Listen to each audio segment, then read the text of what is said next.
Hollywood has accustomed us to the way battles are supposed to end. When victory is achieved, the score swells, men cheer, and the screen fades to black. Real battles, however, don't end with such a tidy curtain call. How can they? After all, the aftermath of a battlefield is a horrific sequence of events which drag on for days after the last sword has been sheathed. In these post-credit scenes, the armies return to the sites of the slaughter to retrieve their dead, to loot the field, and to erect memorials.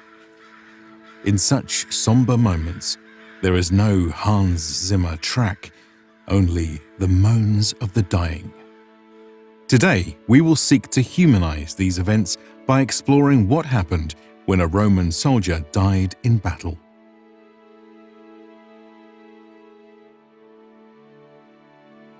The reenactment footage for this video was provided by the team at Imperium Romanum. They are a fantastic reenactment group based out of the actual Rhine frontier, who produce in-depth documentaries on both military and civilian life. Their content is highly educational and extremely well produced, with videos that put Hollywood to shame and are the best we've seen of this kind. Be sure to check out their YouTube channel linked in the description below and give them some support. I honestly love covering these sorts of humanistic topics, which all too often fall through the cracks of more high-level historical headlines. Thankfully, our longtime sponsor Wondrium shares my same passion, and I can't recommend them enough. They offer subscription-based on-demand videos covering a huge range of subjects from history to science, travel, art, hobbies, and more. These come delivered in a variety of packages, from your more academic courses to well-produced documentaries, exclusives, and more. A great companion piece to our episode today will be their playlist on the pagan world. It's a huge 24-part lecture series that covers everything you'd want to know about pre-Christian religions of antiquity. Episode 11 in particular covers funerary practices and the afterlife, which provides greater context for a look at the death of the Roman soldier. My mind was blown by the combination of both familiar and alien practices which existed at the time and have carried over to today. Beyond this, Wondrium also has an ever-evolving library of content. For more exploration, you can watch In the Footsteps of Historical Jesus, which delves deep into this topic over the course of a 15-part series from his birth to resurrection. Right now, Wondrium is offering a free trial, which you can start by clicking the link in the description below or visiting wondrium.com/Invicta. I highly recommend that you take a look at what they have to offer and dive into the material that you are most interested in. Enjoy! Warfare is all too often dehumanizing. There are many reasons for this, but one of the primary causes is the mind-numbing scale of the suffering involved. Overwhelmed by such events, we seem to suffer some sort of empathetic breakdown. As the saying goes, the death of a man is a tragedy, but the death of the many is a statistic. As one looks upon a battlefield of the dead, we therefore struggle to realize that every corpse once played host to its own lifetime of lived experiences. Therefore, I figured we should begin our episode by first reminding ourselves of what this story was like for most Roman soldiers. This all would have begun with an upbringing at home, which eventually led to enlistment around the age of 18 to 20. Soldiers who joined would first be put through a series of tests before being assigned their legionary base and unit. Initially, they would have gone through an intensive boot camp to whip them into shape and instill the basics of Roman drill and discipline. After this, they would settle into the routines of a soldier's life. Cooking, cleaning, training, exercise, construction projects, civil tasks, guard duties, patrols, escorts, watchtower shifts, and, of course, finding any and all means to pass the time. All of these daily experiences would have been shared intimately with one's squad, the 8-man tent group known as the Contubernium. These men were a soldier's closest companions, with whom he might spend months, years, and perhaps even decades with. Together they formed a band of brothers, which supported one another not just socially, but also financially. In addition, soldiers could also rely on support from their friends and family back home. We have tons of records of soldiers corresponding with their loved ones, keeping up with daily life and even receiving care packages with things like food or fresh pairs of socks. Outside of camp, however, some soldiers might also begin to form a family of their own. Technically, marriage was prohibited for servicemen until the 3rd century AD, but this did not stop men from finding camp wives and even having children.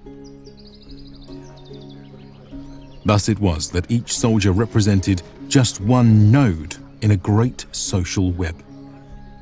What happened to one man would have ripple effects across society. This is an important fact to keep in mind as we imagine soldiers making their way to the front lines of a dangerous battlefield. In most cases, there was not much to worry about. Battlefield attrition from combat was actually quite low in this era, with the real fatalities only taking place when one side broke into a rout. Luckily for a Roman soldier, they had a solid track record of coming out on top. Yet there would always be those who drew the statistical short straw. This might come from a stray arrow, a lucky spear thrust, or any other form of potentially deadly event. However, being injured did not always guarantee one's demise. After a battle, the area would immediately be swarmed by support staff administering care where possible. For serious cases, the injured would be carried away or loaded onto carts and brought to the field hospital. Here, the doctors, or medici, would be able to extract arrows, suture wounds, perform surgeries, and provide a wide range of care. While in recovery, soldiers would often be sent to the permanent hospital within the legionary fortress. But not all left the battlefield alive. When it came to dealing with the fallen, armies would task men with cataloguing the dead. This process was facilitated by the use of ancient dog tags known as the signaculum, which was typically made of lead. Surviving examples reveal the bearer's name, unit, and legionary stamp. As these were collected, a wax tablet would be used to keep a running record.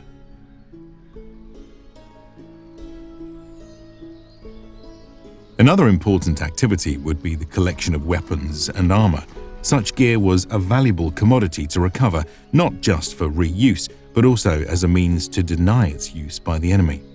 The process of despoiling the battlefield was carefully regulated to ensure it could be distributed across the army and thus disincentivize individual soldiers from abandoning a fight prematurely to enrich themselves.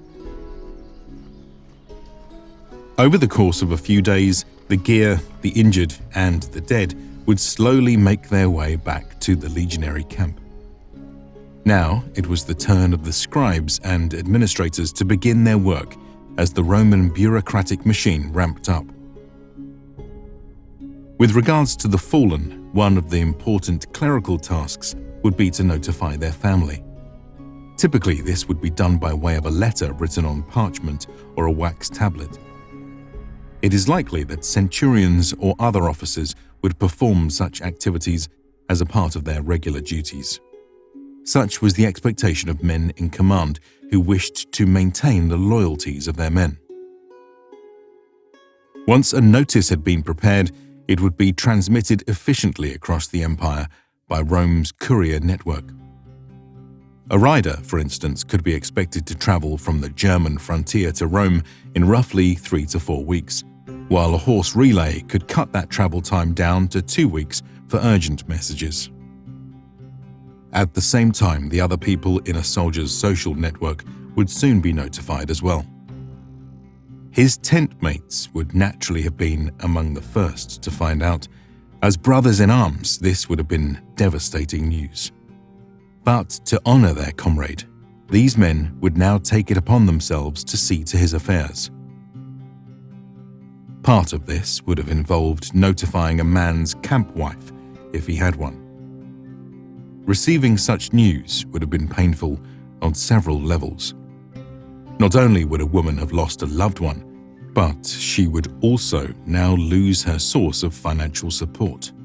Furthermore, since such camp marriages were unofficial, a widow would not receive rights under Roman law.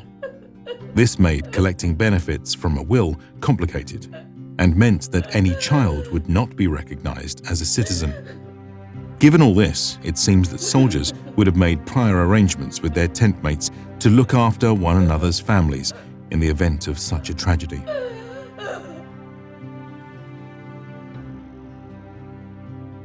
Shortly after death, a funeral would take place. There were many practices in antiquity, but the most common were either inhumation or cremation. The former would often take place as an expedient means of mass burial whilst on campaign. The latter, meanwhile, took more time and resources and was therefore more often used when conditions afforded it or when the deceased was of high stature. In our case, a soldier has been killed in a skirmish along the border, and his contubernium has seen fit to pool their money for a proper funeral. By tradition, a soldier's body was usually washed by female relatives or hired women, before being escorted by their male relatives and companions to a pyre located beyond the sacred walls of the city, or, in this case, the ramparts of a camp. At such funerals, the mourners would traditionally have been dressed in dark colors with their toga pulled over their head. Men were expected to maintain their composure stoically, while women were expected to grieve openly.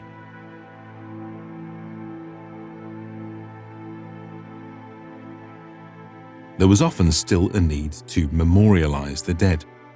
Thus, we see many cases of tombstones being erected for soldiers outside camps or back home. Some of these contain the phrase "bello ex desideratus," which indicates that the soldier had gone missing during a conflict. One moving example from the legionary camp at Xanten in Germania was erected for a centurion of the 18th Legion, with remarks that should his remains ever be found, the bones may be buried in this plot. Such was the way of life and death for a legionary in the Roman army.